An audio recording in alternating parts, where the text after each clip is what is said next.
welcome back to my channel. Today I have an exciting video about the signature weapons in the ancient civilizations. But first, if you're new here, don't forget to hit subscribe button and turn on the bell icon so you will never miss any of these awesome contents. Alright, let's dive into today's video.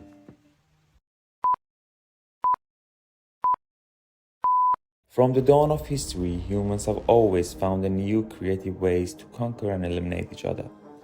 They enhance the technology and develop strategies to have upper hands in conflicts. In this video, I want to introduce some of the most iconic weapons from the greatest empires that ever exist in the face of the planet. Number 1 on the list is the famous Roman gladius. Gladius is a Latin word meaning sword of any type, but in its narrow sense, it refers to the sword of the ancient Roman foot soldiers. Early ancient Roman swords were similar to those of Greeks called zith.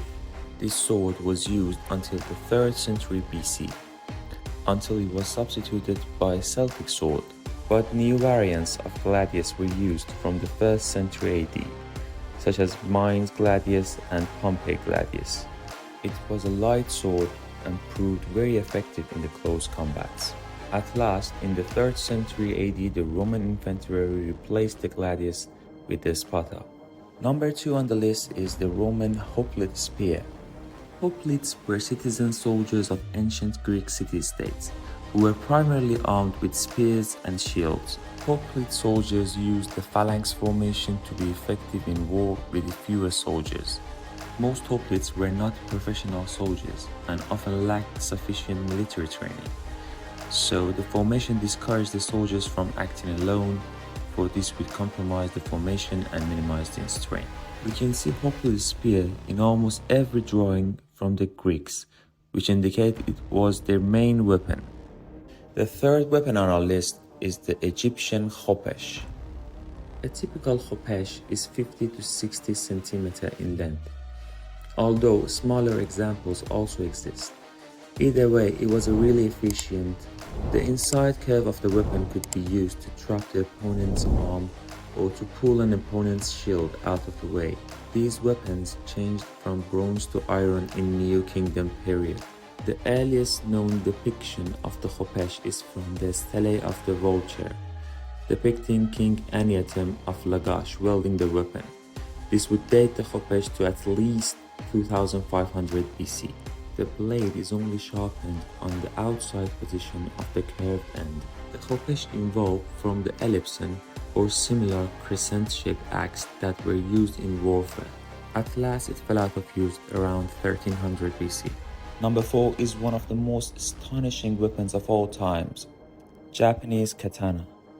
Katana is a Japanese sword characterized by curved single-edged blade, with a circular or squared guard and long grip to accommodate two hands. Developed later than tachi, it was used by samurai in feudal Japan and worn with the edge facing upward. Since the Muromachi period, many old tachi were cut off from the root and shortened, and the blade at the root was crushed and converted into katana. The specific term for katana in Japanese is anchi-katana, and the term katana often refers to the single-edged sword from around the world. Number 5 on the list is one of the most deadliest weapons of all time, accompanied bow and arrow. Bow and arrow is one of the most iconic weapons of ancient Persians, and it played an important role in their histories, such as Arash the archer from the Letter of the Kings. Persian bow, which also called the composite bow, was highly advanced and powerful. It was made from the multiple materials such as wood, horn, and sinew, which were carefully layered and glued together to create a powerful and flexible bow, capable of long range and accurate shooting.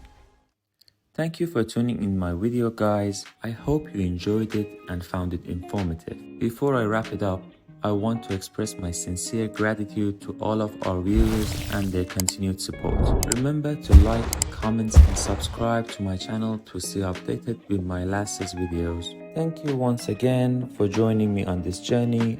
I look forward to bringing you more exciting contents in the future. Until next time, take care and stay tuned.